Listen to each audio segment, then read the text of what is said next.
In this part, I ask if these global agendas, such as the SDGs, are rather easy to adopt, but hard to implement. Because some observers have pointed out that an agenda such as the 2030 agenda may have been easy to adopt due to its compromising nature. And as such, it is a potentially weak innovation when it comes to global governance. And why exactly is that? Well, in the literature you'll find at least 6 different challenges with the SDGs when it comes to global governance. First of all, the ambition is just overwhelming. We might be set up to fail.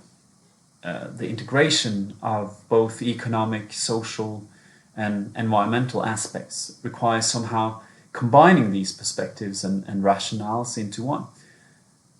And the level of ambition also requires national and domestic capabilities that many countries do not have.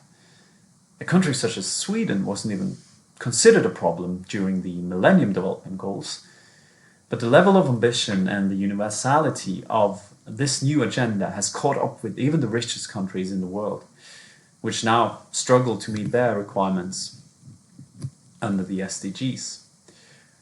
And this is, of course, because the SDGs are addressing the complex underlying systems that produce the symptoms that the MDGs try to address.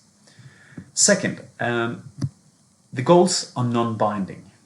They are largely detached from the international legal system, and there is no legally binding links to the national systems in which the implementation needs to happen. So governments are pretty much free to interpret the agenda as they please. Thirdly, it's a very weak and vague institutional setting around the SDGs. The high-level political forum is still developing, and it has very few whips and carrots. In other words, where other international global governance institutions have a strong follow-up and review mechanisms, the SDGs still haven't got that. Fourth, in lack of a strong institutional setting around it, you will have to rely on naming and shaming. But that requires strong and formalized benchmarks and indicators, and because a system needs a way of measuring performance in order to make it comparable. But that is also lacking.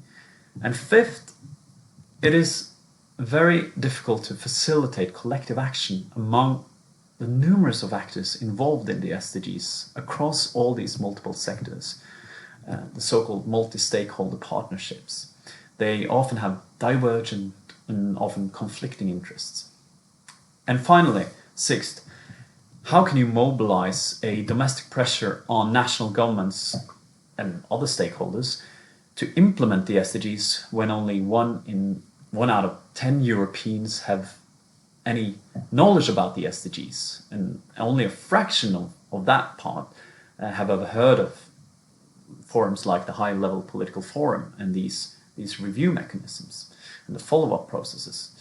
So in short, some of the critical research is basically saying that maybe it's not really that hard to adopt agendas such as these, as long as you leave out the hard questions regarding implementation. It is actually not a puzzle, it's quite easy actually. And this goes straight to the core of an old insight from policymaking theories, namely that ambiguity serves a much needed function in reducing political conflict. Very clear and specific and nuanced policies and follow-up mechanisms can be counterproductive, as political coalition building requires unification of groups and countries who otherwise may not agree on a lot of things. So as long as the agenda is ambiguous and leaves out hard questions regarding follow-up and implementation, policymaking is effectively open for a wide range of different interpretations. And as such, it may also be open for a wide range of different interests. And this insight has been produced by studies of domestic politics, but just imagine how ambiguous you will have to be in order to find compromises on a global scale. So, although the 2030 agenda has a rather optimistic take on on follow-up and dialogue, you will also find a big disclaimer in its emphasis on national ownership to the agenda. This is really just up to the national states, to the individual states, their financing frameworks. They have the primary responsibility, and the international society needs to respect their policy space, etc. So what we are seeing is really the dilemma of political compromises on a grand scale in order to reach consensus and actually shape a common agenda.